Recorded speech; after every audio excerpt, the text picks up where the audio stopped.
Bueno, ella va a hacer como un análisis a lo largo de esta obra entre la filosofía y la poesía. Ella dice que hoy en día encontramos entre estas dos formas de la palabra humana un conflicto. La define como un dramático conflicto. Pero esto es ahora. Ella dice que en los orígenes filosofía y poesía iban juntas, no iban separadas, iban de la mano. Lamentablemente tuvieron que separarse, dice ella, y la razón fue la que terminó dominando y tomando posesión sobre la poesía. La poesía quedó en un segundo plano o en otro ámbito, digamos.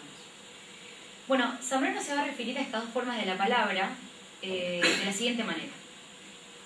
No se encuentra el hombre entero en la filosofía, no se encuentra la totalidad de lo humano en la poesía. En la poesía encontramos al hombre concreto, individual. En la filosofía el hombre en su historia universal, en su querer ser. La poesía es encuentro, don, hallazgo por gracia. La filosofía busca requerimiento guiado por un método. Zambrano va a buscar en esta obra, a veces lo podemos ver un poco más, a veces un poco menos, reconciliar al hombre como filósofo y al hombre como poeta. Ella está convencida de que son dos formas de la palabra que son esenciales del ser humano y que la historia los dividió y que hoy los podemos poner en amistad. Y acá voy a citar otro libro también muy importante de ella, que está muy bueno, que se llama Algunos lugares de la poesía, y dice al respecto de esto: he tenido el proyecto de buscar los lugares decisivos del pensamiento filosófico, encontrando que la mayor parte de ellos eran revelaciones poéticas. Y al encontrar y consumirme en los lugares decisivos de la poesía, me encontraba con la filosofía. En esta obra se muestra, o Zambrano trata de mostrar, cómo se dan algunas intuiciones poéticas que hacen filosofía, es decir, que busca ella la intrínseca unión entre estas dos formas de la palabra. Sostiene que al igual que no es posible ni valiosa una poesía que no esté cargada de pensamiento, de razón, tampoco es valiosa, a la inversa, una razón sin poesía. Zambrano va a proponer una síntesis entonces entre estas dos formas de la palabra, entre estas dos manifestaciones de la palabra, tomando lo que decía Aristóteles, nus kai episteme sophia. Esto lo encontramos en una obra de Zambrano, la cita está, que la filosofía es, ella interpreta, para Aristóteles, intuición y razonamiento, poesía y pensamiento, dirá Zambrano, razón intuitiva y razón discursiva. Acá, tratando de unir estas dos formas de la palabra, va a presentar Zambrano la noción, la idea, el concepto de razón poética, que es una razón que intenta sintetizar estas dos necesidades del hombre, la razón discursiva y la razón intuitiva creadora. El método de la filosofía de Zambrano, que es el de la razón poética, es también su originalidad. Y trata entonces de dar una respuesta o tratar de restituir a esta razón heredada del racionalismo, del curador instrumental, integrándola a esta razón que es creadora, que es intuitiva, que es espacio vital para que la realidad hable y el hombre le responda creativamente, que yo le responda según mi envase, según mi cajita musical. La razón poética nace no de la nada, sino que toma de una noción de Ortega y Gasset que se llama la razón vital. ¿Sí? Este concepto lo plantea Ortega también en respuesta al racionalismo, tratando de integrar todas las exigencias de la vida, ¿no? Una razón que sea vital, tenga que ver con una racionalidad de la vida. Bueno, María Zambrano va a dar un paso más. Zambrano cuenta la anécdota que cuando se le estaba intuyendo esta idea de la razón poética, ella seguía siendo alumna de Ortega, y bueno, un día como que se le hace el clic con este concepto, va corriendo a Ortega y le dice: mirá, yo descubrí que hay que dar un paso más, que es el de la razón poética, y se explica, ¿no?, estas nociones que ella había intuido, y Ortega la paró en seco y le dijo: nosotros estamos acá y vos estás queriendo caminar más adelante. Y ella se quedó, no podía creer lo que le había dicho su maestro. Le puso un límite. Después igual ella le agradece al maestro todo lo que hizo por ella, pero ahí ella se separa, ¿no?, de esta razón, ¿sí? Porque, bueno, porque Zambrano quería justamente esta idea de que la razón poética es una razón que es activa, ¿sí? Poética, de poiesis, ¿no?, de saber hacer. Lo que ella quería justamente es dar esta idea para dar el paso de la historia trágica a la historia ética, una razón que sea creativa, que tenga que ver con un actuar concreto del hombre en esta historia, ¿no?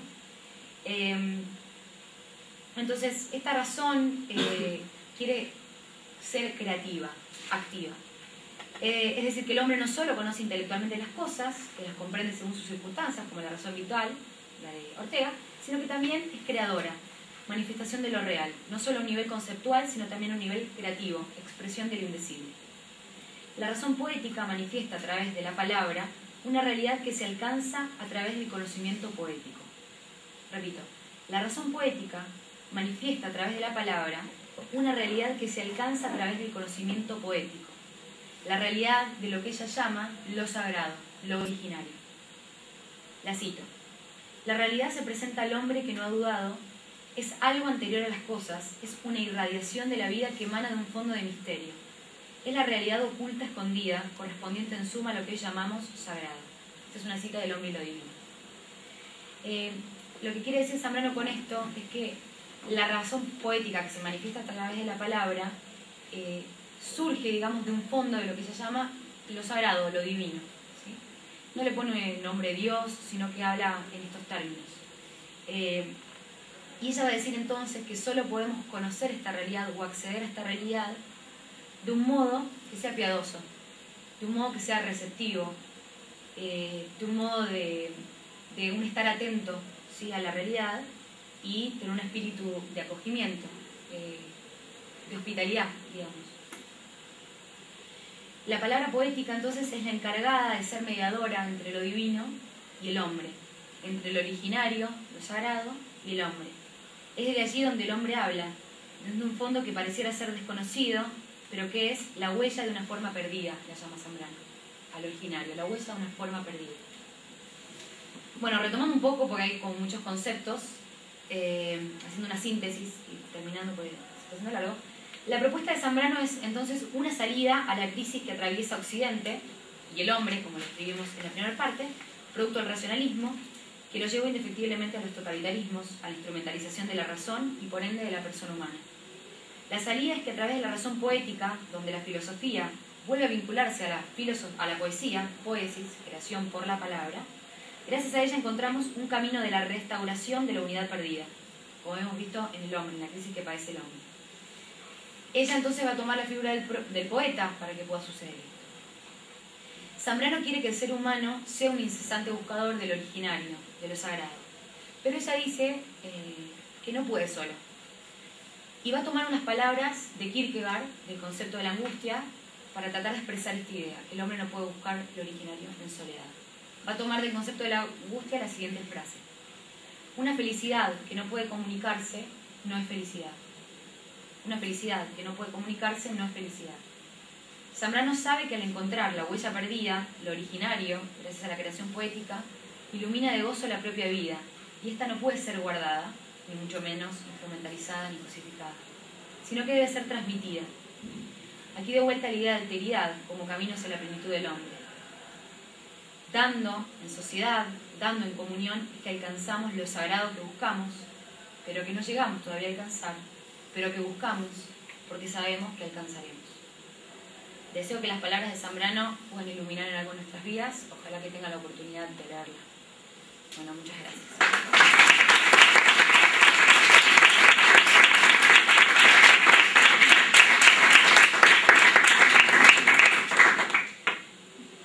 Quieren que... me olvidé de dos cosas. La primera, ¿por qué no tiene citas? Eso es importante. Porque estuvo exiliada. Cuando la exiliaron se tuvo que ir sin su biblioteca, sin nada. Entonces muchos libros que los escribió durante estas épocas, en las cuales estuvo también en Roma, en Viena, en otros países, ella estaba sin su biblioteca. Y bueno, Demetrio me contaba que ella sufrió muchísimo, ¿no?, su biblioteca, ¿no?, la pérdida de su biblioteca. Nunca encontró sus libros después. Entonces, bueno, por esa razón, varios libros de ella no tienen citas. Otros sí las tienen, pero no en abundancia. Bueno, no sé, el espacio para las preguntas, comentarios. Sí, te dos cosas. Y el título de mi tesis, que en el fondo es la conclusión de esto que acabo de expresar, pero es un título largo. La propuesta es una estética antropológica en Zambrano.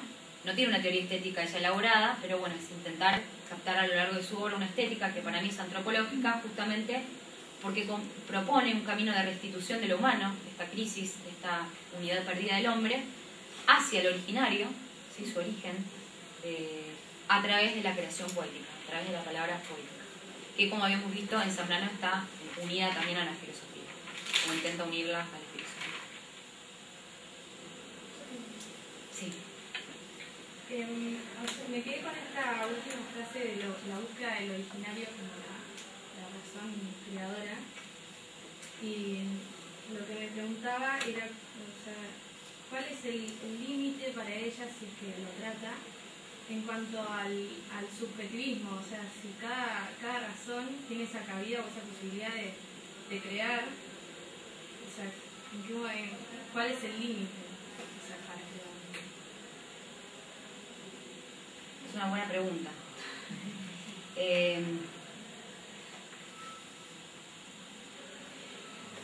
Yo creo que en Zambrano ella está en contacto, digamos, con la realidad, ¿no? Yo creo que esta idea de estar en contacto con este conocimiento histórico que tiene que ver con el conocimiento de la propia experiencia, pero también de la propia vida y en comunidad, eso puede ser una salida al subjetivismo.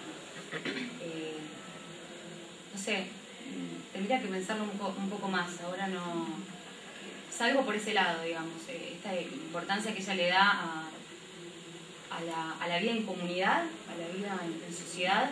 Creo que esa puede ser una ayuda a no caer en subjetivismo, pero es interesante para pensar. También, sí. Lo que ella lo llama el conocimiento histórico. Sí, puede ser eso. Está buena la pregunta.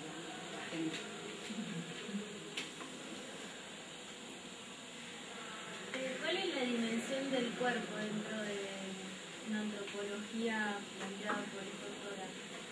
Porque mencionaste como el conocimiento, la libertad y no me acuerdo. La inteligencia. Es verdad.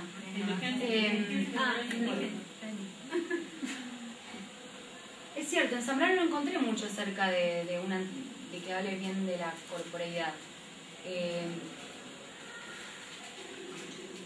No, de vuelta igual como te decía, no, en Zambrano no está sistematizada en las cosas, digamos. Cuando yo hablo de una estética antropológica, digamos, una antropología en Zambrano, es tratando de encontrar estas perlas que les trataba de referir, justamente por estas intuiciones que ella da. Pero hasta lo que yo leí, no nombra, digamos, puntualmente al cuerpo. Sí, a la inteligencia, a la voluntad, al amor, todo lo que tiene que ver con el arte y la expresión artística, habla mucho de la música, habla mucho de la poesía, pero no hace un tratado o no escribe propiamente del cuerpo, hasta lo que yo leí.